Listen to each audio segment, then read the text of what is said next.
Okay, welcome. We're doing the friction experiment. So we've already done the wood block experiment and Newton's second law. So on this one, we are only focusing on kinetic and rolling friction.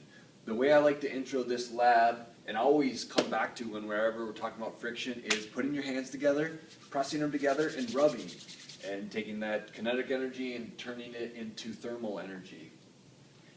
And so, I like this one because it sets them up. They have great hypotheses during this one that are basically accurate. They figure out that the harder you press, the more friction there is. And then there's also that kind of stickiness. If you put lotion or oil, the same press will not result in the same friction.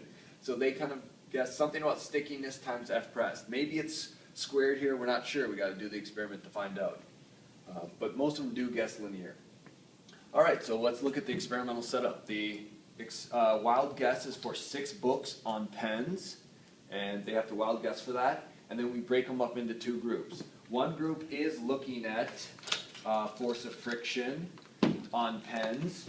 So spread those pens out. You don't need a lot. In fact, you can get away with very few. But if you have enough, it's nice to put a couple in front. You got to use your most sensitive scale because there's so little friction with these. But here with 3 books, we finally get a very noticeable force of friction, but we are not starting from a stop. You got to get it going and then measure friction. Friction while it's rolling at a constant velocity. Do not measure static. That's much more inconsistent. Then, so one group does 1 book on pens, 2 book on pens, 3 book on pens. The other group is doing right on tabletop. So 1 book on tabletop, 2 books on tabletop, 3 books.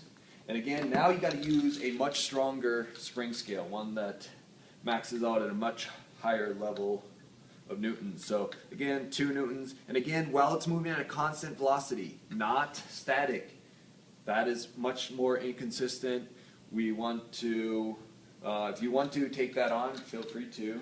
But we are focused on kinetic and rolling in this class. We do want to have a whiteboard session, but it's not necessary to make everyone do a whiteboard since there's really only 2 graphs that are going to probably be in the room. So just a few whiteboards, 2, maybe 4. And the big things they're going to notice is the book on table versus the book on pens. Pens is very small. Both are clearly linear, which is really nice. And it's nice to have them actually see that with thinking they got it at the hypothesis stage. But again, the rolling is so small compared to the book, which leads to our follow-up question about why we put wheels on things.